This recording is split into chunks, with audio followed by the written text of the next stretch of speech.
Sabi nila, kaya raw umuulan ay dahil may isang diwata noon na naghintay ng napakatagal sa muling pagbabalik ng kanyang kasintahan, ngunit nabigo siya sa pag-ibig.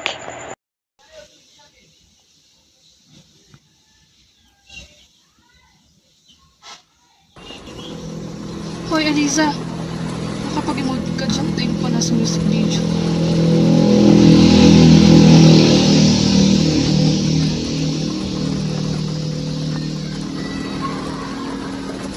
Aba-adik na ata. Wow!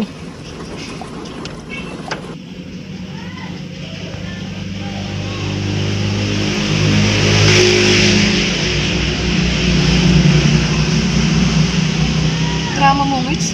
Siguro gawain mo sa exam mo, no?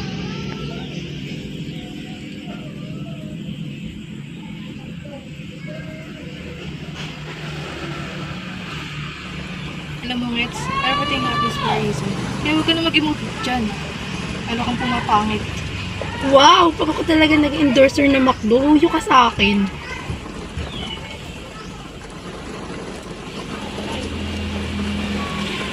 Joke lang. Pili nga lang, di ba? Hayes, kung sa bagay, naisip ko na rin yung dati. Baka nga abnormal na ako. Nakanggat pa man ako pag nawawala sa sarili. Roar! Pagdating na Sabado ay papasok na niya sa Philippine Area of Responsibility. Asahan ang pagbaha sa mababang lugar at walang humpay na buhos ng malakas na ulan hanggang sa Martes, 140 km/h.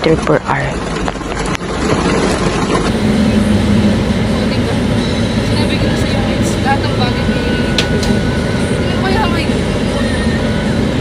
Kung ito pa rin ako. Oo, Nay! Gobert ka na rin kaya kasi. May mga tayo kung ba't ka mag-order. Uy! Bigyan ang boyfriend mo?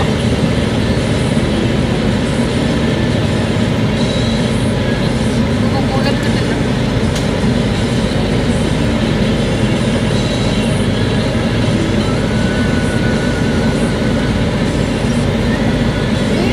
Pero knowing it, di ko naman magpo-boyfriend. Mas tatanda na lang ako dalaga kaya sa patuloy mong fuckboy na yan, no? Duh! Hindi naman pakboy si Arthur eh. Medyo bastos.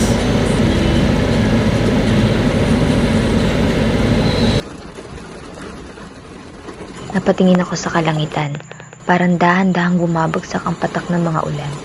Bakit parang konektado ang puso ko sa tuwing bumubuhos ang ulan? Hindi ko maintindihan kung bakit ang bigat ng dibdib ko sa tuwing bumabagsak ang tubig ng ulan sa kalupaan. Wala naman akong matanda na masamang pangyayari na mauugnay ko sa ulan. Pero bakit parang pakiramdam ko ay may nangyaring hindi ko matandaan? Tama nga si Jen. Never pa ako nagka-boyfriend. Pero syempre, nagka-crush naman ako pero hindi naman dumating sa point na na-inlove ako. Kaya nga, hindi ko maintindihan kung bakit parang naranasan ko ng umibig at masaktan. Baka nababaliw lang talaga ako. Ayos. Hoy, Ngets, bababa na ako. Bye-bye! Makailan ng ilang oras ay nakarating na rin si Aleza sa kanilang tahanan sa Dasmariñas, Cavite. Mapa, dito na ako. Anak, mayroon ako sinayap ni Laro minuto dyan. Nagugutom ka na ba? Okay lang po, ma'am. Bibis na muna ako.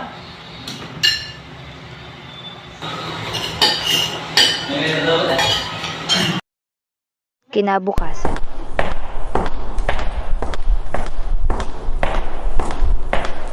Morning class, I'm Professor Nathan Abrates and I'll be your proctor for today. Panimula ng isang lalaking nakatayo ngayon sa platform sa gitna. Napatulala na lang ako sa kanya. Hindi ko maitanggi ng ganda ng tidig niya. Maganda ang kanyang mga mata at lumilit ito kapag nagsasalita siya. Kulay kayumanggi ang kanyang mga mata. Matangos ang kanyang ilong, manipis ang kanyang labi, at maputi ang kanyang balat. Para siyang may lahing Latin American. Naka-white shirt din siya at black pants. Kaya pala hindi ko napansin na proctor siya kasi nakaputi rin siya. Pagkatapos ng klase, nagtungo na kami sa library.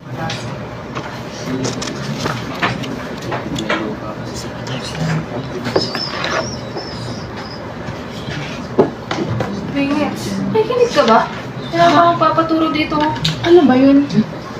Kailan ka patulad na, Jim? Sakit ka ba?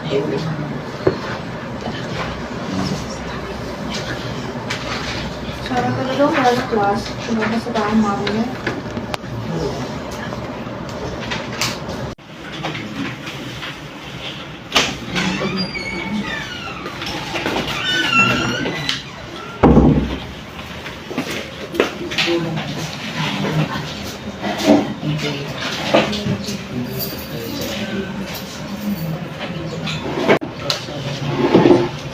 Ali, Jen, nanonood ko na sa Sir Nathan. Sir Nathan. Yung bagong pro. Oo, siya na. Grabe, kaya parang papuno kasi nila siyang Spanish. Oo, kaya pala mas siya siya ganyan. Wait, paano niyo nalaman yan? Hindi naman kami hanapin ng account ni Sir. Kaso lang, naka-private. Pero nagawa naman ng paraan. Niliyan. Anong nalaman niyo? Kaya nagpuro ko na ng aral, matatapos ang second sem natin. Hindi ko kasi masolve itong math equation. Math lang pala yan. Sige mo tayo isa si Sir. Ayoko nga, math equation plan natin yun.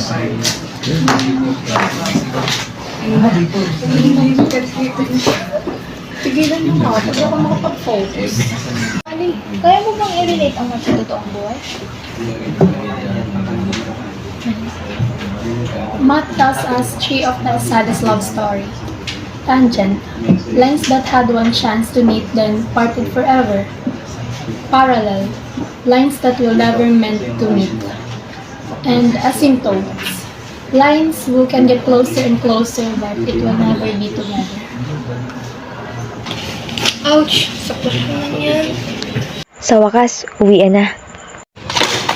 Ay, bad trip.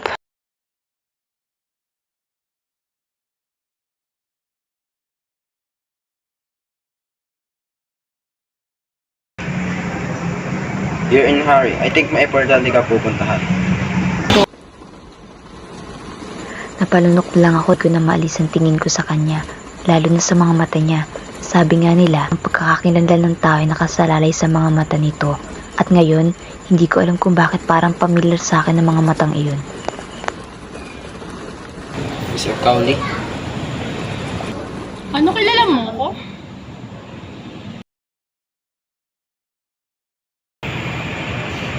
Asymptotic love story. Sa'yo ba to?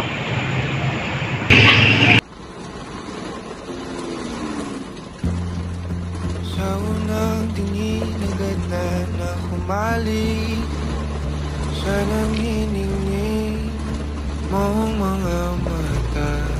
Ika'y isang bituin na mula sa langit.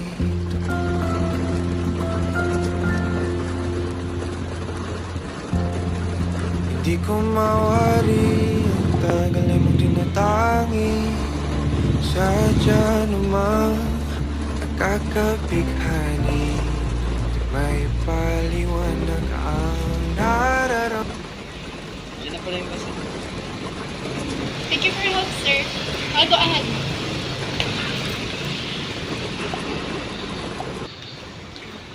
Sa muling pagtatagpo ng aming landas, ay bumalik muli sa amin ang sakit ng ilang siglong trahedya ng aming istorya. Ito ang unang siglo ng ating pagmamahalan.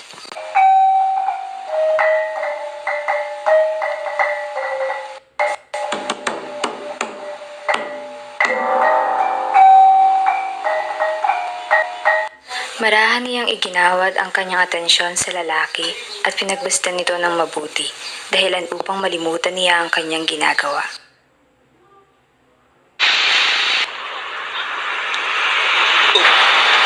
Nasa position ka para mailam. Ngayong isa ka lang naman dayuhan. Subalit mo pa ng mga inosente ang pinipili nito. Wala ko nakita ng pagkakamali ito kasi pagkakatalan. Sa gitna ng pagdiriwang, ang pulong ng mga tao ay umaapaw sa siglat halakhak. Ang mga dayuhang Kastila, kasamang iba't ibang katutubo, ay nagkakatipon para sa isang piging na masasaksihan ang pagbubuklod ng dalawang kultura. Ngunit sa likod ng ngiti at palakpak, may lihim na binabalak ang ilan sa mga katutubo.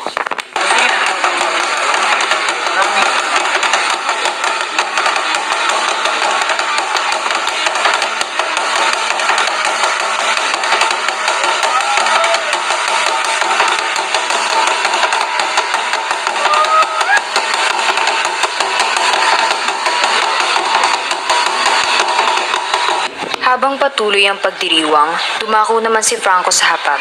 Walang kaalam-alam sa nagbabadyang panganib na maaaring mangyari. Si Sinagtala, sa kanyang pag-aalala ay nagpa siyang kumilos na ng mag-isa. Ininom ni Sinagtala ang inumin na dapat ay kay Franco upang mailigtas ito mula sa lasong dala nito. Nang masiguro ni Sinagtala na ligtas na si Franco, hinila niya ito palayo mula sa karamihan. Binalak niyang dalhin si Franco sa madilim na kagubatan habang daladala ang bigat na damdamin na kanyang nararamdaman.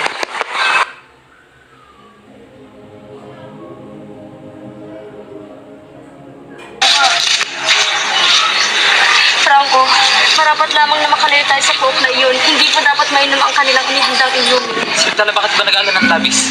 Ano bang tinatago?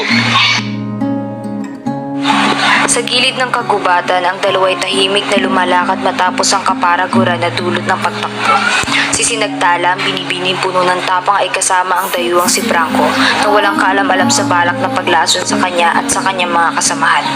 Di naglaon, unting-unting naramdaman ni Sinagtala ang bigat sa kanyang dibdib na dulot ng lason sa kanyang katawan. Sa gitna ng gubat, nagsimula siyang manghina at mawala ng lakas. Sinagtala, ano ba sinasabi mo? Ano bang sinasabi mo? Sa huling sandali ng kanyang lakas, inilabas ni Sinagtala ang isang sulat mula sa kanyang suot at ipinasa ito kay Franco. Kita iwan. Sinagtala, hindi ko ito mapapayagan.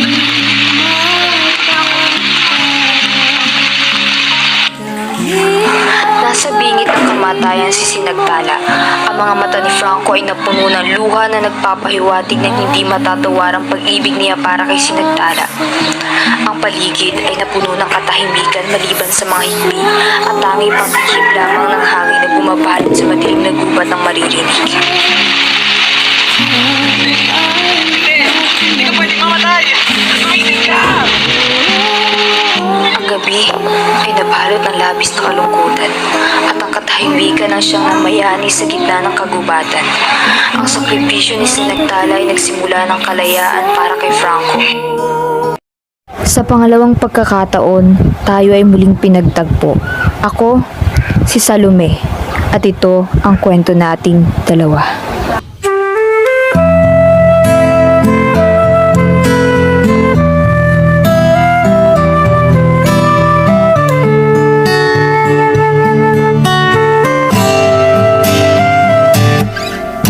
Tungalay kong arana para sa dalagang walang kasing ganda.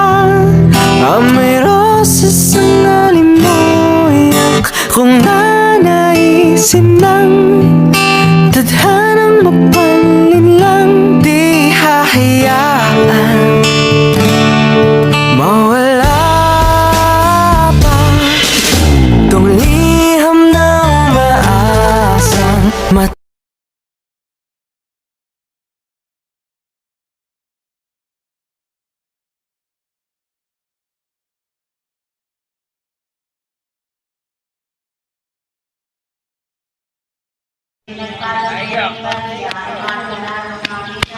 Hindi totoo yun! Hindi totoong pari si Fidel! Hindi totoo! Lumeng, andyan ka lang pala. Kanina pa kita. Tungunin yung palala ko sa'yo, Lumeng. Kahit isang buo ko pa yan, kaya ko ipapatay. Ginawa ko nito lang ito para sa iyo. Bakit kung alam mo ng lahat, hanggang dito na lang siguro tayo. Gaya ng pangako ko sa iyo, hindi ka mawala sa isipan ko. Habang buhay ka nakatatak sa puso ko. Pinamagatan ko ang pulang yan. Dio mio, Dio corazon. Ano bang nais mong ipabatid? Bakit hindi mo na ako diretsuhin, Fidel?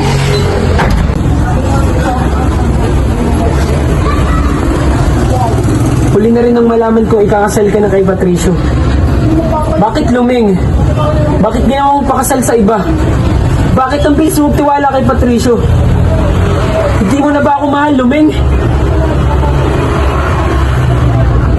Patawarin mo rin ako, Luming, kung hindi ko agad sinabi sa'yo na ako'y magiging katuwang ng simbahan. Bata pa lamang ay pangarap na ni Ina na ako'y magiging isang pari.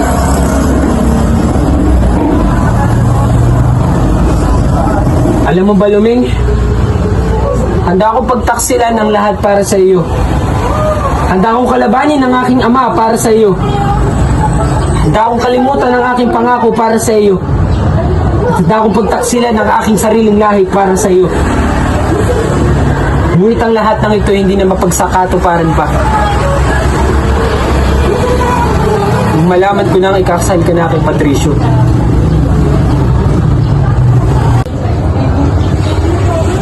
Unti-unti ko napagtanto na siguro hanggang dito na lamang tayo. Sapat na siguro na minsan tayo naging masaya. Tama siguro si Ina. Ako ay nakatakdab upang maging pari. Pinagdarasal ko sa Panginoon na huwag kang pabayaan at ang iyong magiging anak at ang inyong magiging apo.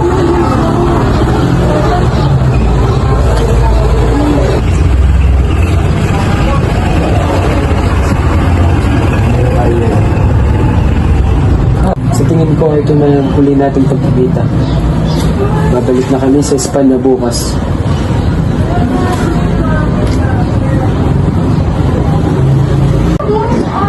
Paalam aking sa inyo. Hanggang sa muli.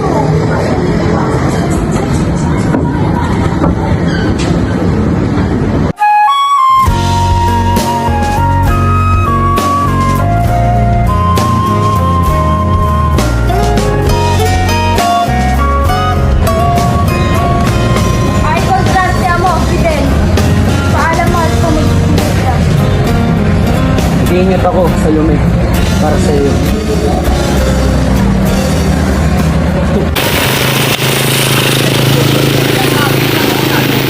Hindi ko akalain.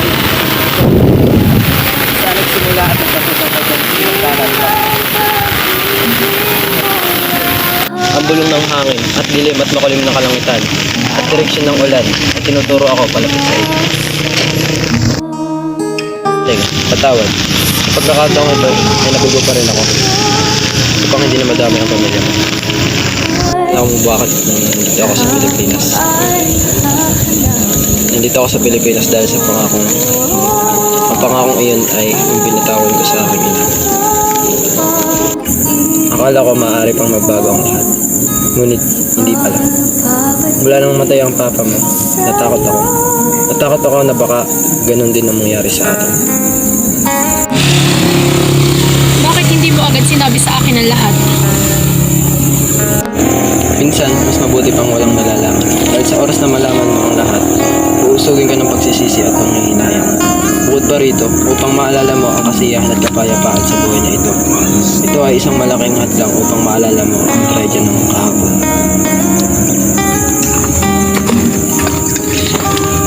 Alam mo ba ibig sabihin ng agwantar? Ang ibig sabihin ng agwantar ay kahapon. Alam mo ba ibig sabihin ng ilaw? Ang ibig sabihin ng senaryo ay hold on. Alam mo ba ibig sabihin ng hold on? Hold on. Siguro kailangan na natin mukasan ang siglo ng paghihirap. Kahit ano naman mangyari, alam mo na ikaw lang ilalaman ng Diyos. Na kahit mabuhay pa tayo sa ibang pagkatao, alam ko hanap-hanapin ka ng Diyos. Mahal na mahal kita. At paalam na, Franco, Belong, at Nato. Maraming salamat at mahal na mahal kita. At paalam na, Sinagtala, Aling, Huming. Patuloy rin ang pagbagsak ng ulan na animoy nakikiramay sa pigati at kalungkutan naming dalawa. Ngayon, alam ko na kahit anong mangyari ang kapalaran naming dalawa ay parehong mabuhay sa mundo ito ng mag-isa. Na kahit ilang reincarnation at pagtatagpo ang mangyari ay hindi pa rin magtatagpo ang mga mundo naming dalawa.